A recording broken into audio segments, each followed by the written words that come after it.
ગુરુકુળ 4 રસ્તા વાઘોડિયા રોડ પર આવેલી વલ્લભ વિદ્યા મંદિર શાળા જે પણ બોર્ડની પરીક્ષા માટેનું કેન્દ્ર છે અને જ્યાં બાળકો બોર્ડની પરીક્ષા આપવા માટે પહોંચ્યા હોય, વાલીઓ પોતાના બાળકોને અહીં બોર્ડની પરીક્ષા માટે જ્યારે મૂકવા માટે આવતા હોય ત્યારે વાલીઓ પણ ચિંતિત હોય છે। બાળકો આત્મવિશ્વાસ સાથે પોતાનું બોર્ડની પરીક્ષાનું પ્રથમ પેપર લખે તે માટે વાલીઓ દ્વારા પણ પોતાના બાળકોને શુભકામનાઓ પાઠવવામાં આવતી હોય। ત્યારે વાત કરીએ સાયબર એક્સપર્ટ મયુર ભુસાવળકર કે જેમની દીકરીની પણ બોર્ડની પરીક્ષા હોય, તેઓ પણ પોતાની દીકરીને બોર્ડની પરીક્ષાના આ પ્રથમ પેપર આપવા માટે શાળાએ મૂકવા માટે પહોંચ્યા હતા। પરીક્ષા કેન્દ્ર ખાતે તેમણે પોતાની દીકરીને મૂકી અને બોર્ડની પરીક્ષાનું પ્રથમ પેપર હોય ત્યારે શુભકામનાઓ પણ પાઠવી।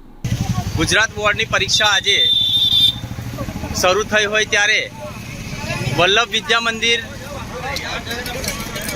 વાઘોડિયા રોડ ખાતે વિદ્યાર્થીઓને છોડવા માટે પોતાના વાલી આવ્યા હોય અને ખૂબ જ ઉત્સાહ અને મનમાં મારા દીકરા કઈ રીતે પેપર અહીં આગળ આપશે તે ચિંતા સાથે અને એક અંદરનો ભાવ હોય એમનો કે મારી દીકરી મારો દીકરો કંઈક પરીક્ષાની અંદર સારું લખી અને કંઈક ઉચ્ચ હોદ્દા પર થાય, સમાજનું અને દેશનું કંઈક હિતમાં એ કાર્ય કરે તેવા આશય સાથે આજે વાલીઓ અહીં આગળ પધાર્યા છે। ત્યારે એક વાલી અને સમાજમાં અને વડોદરા શહેરમાં જેમનું મોટું નામ છે તેવા મયુર સર અહીં આગળ હાજર છે।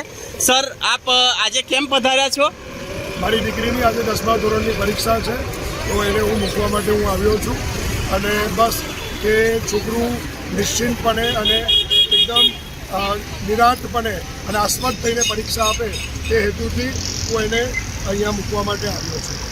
સર, અત્યારે કેવું છે કે પાછલા 15 વર્ષ જોઈએ, આપણે પાછલા 15 વર્ષના એજ્યુકેશનને જોઈએ અને હાલનું એજ્યુકેશન ખૂબ જ ડિફરન્સ છે, તો આપ એના વિશે શું કહેવા માંગો છો?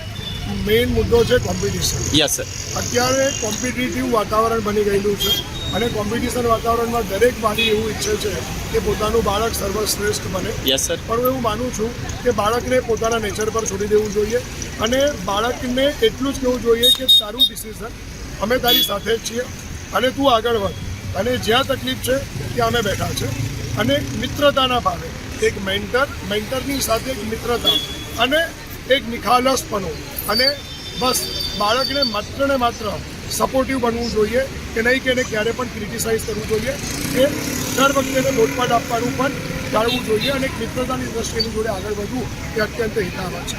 સર, અત્યારે આપણે જોયું છે કે કેટલાક વિદ્યાર્થીઓને વાલી મિત્રો તરફથી દબાણ કરવામાં આવે છે કે તું પણ 90% લાય, 95% લાય, ડૉક્ટર બન, એન્જિનિયર બન, પણ આવા દબાણથી કેટલાક વિદ્યાર્થીઓ કંઈક અઘડિત કે અલગ કરી નાખતા હોય છે, તે વિશે સર આપ શું કહેવા માંગશો વાલી મિત્રોને? સ્પાર્ક ટુડે ન્યૂઝના માધ્યમથી જણાવવા માગું છું કે જ્યારે પણ દબાણ નહીં આપવું જોઈએ અને હું એવું માનું છું કે બાળકને એટલું જ કહેવું જોઈએ જ્યારે બાળક તમે નથી પૂછતો અને બાળક તમારી જાતને બીજા વાલી સાથે કમ્પેર નથી કરતો, તો હું એવું માનું છું કે બાળકના પરિણામને બીજા કોઈ પણ વાલી સાથે ક્યારે પણ કમ્પેર કરવું નહીં જોઈએ। બાળકને એટલું જ કહેવું જોઈએ કે બેટા તમે આગળ વધો અને તમને જ્યાં તકલીફ પડે ત્યાં નિખાલસપણે કહો।